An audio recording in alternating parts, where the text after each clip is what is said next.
Good afternoon, Safe Street Dealers, the entrepreneurial posse. We got another question from Dan Westling from KC Alarms. Dan, thanks for asking and provoking thought. Please ask your questions at askcurtis@safestreets.com and I will get back to you. He asked, how do I handle buyers and time wasters? Don't take this the wrong way, Dan, but there's no such thing as buyers and time wasters. Everyone starts as a prospect, and the reality is you have to earn the right to call them a buyer. As a professional, you should change the way you look at this. Buyers are revealed through the value building process and closing techniques. Time wasters are found through poor prospecting techniques and not creating urgency. See, nobody can be a time waster. You can only allow them to waste your time.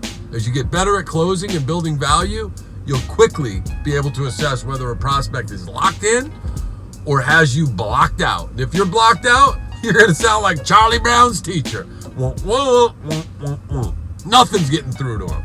In a previous video, I discussed the importance of yes momentum. See, you need to start this early in your presentation. This momentum doesn't need to be questions about security. Just get the prospect to say yes. Isn't it great when it's sunny out? Yes. Yes, momentum. Any question gets them saying yes. So change your perspective. Everyone is a prospect, and it's your responsibility to build value, create urgency, and close the sale. If you allow them to waste your time, you didn't read the prospect correctly. You didn't get a commitment before you moved on. Someone whom you allow to waste your time is someone you didn't ask closing questions to. Closing questions are designed to close the sale or determine that the prospect isn't a fit for your product. Mrs. Jones, you don't need to buy a system to answer my question, but if you had a system, you would use it, right? Yes, momentum. Great. Again, you don't need to buy a system to answer this question, but if you had a system, what would be the most critical area for us to install the camera? I even ask questions like this when the prospect says, I'm not buying anything. Fair enough, I say. I agree and accept that. But if you were to get a system, and I know you're not, but if you did, you'd want the keypad near this door, correct?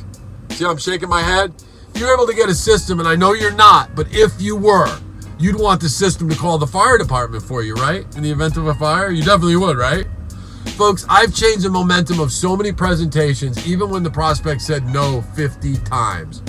You have to keep asking questions because you don't know what feature or benefit will get them excited and in the buying mood. Everyone will get a system if you can show the value. I was also asked, how do I stay motivated during the day when things are slow? I promise you, I mean it when I say this. There's no such thing as a slow day. Every day is part of the process of success. You have to talk to lots of prospects to sometimes find the smart consumer that sees the value in protecting the things they love and value. I don't look at days of no production as failure. I see that as a setup to a huge day tomorrow. The one thing that's consistent and doesn't lie are the numbers. If you talk to enough people with conviction, with energy, I promise at the end of the month, you will hit your number. The equation is simple. If you're not a seasoned sales rep and you're still learning, just talk to more people. I'm telling you, you will increase the opportunity, you will get proficient quicker. There's no such thing as failure unless you accept that as your end result.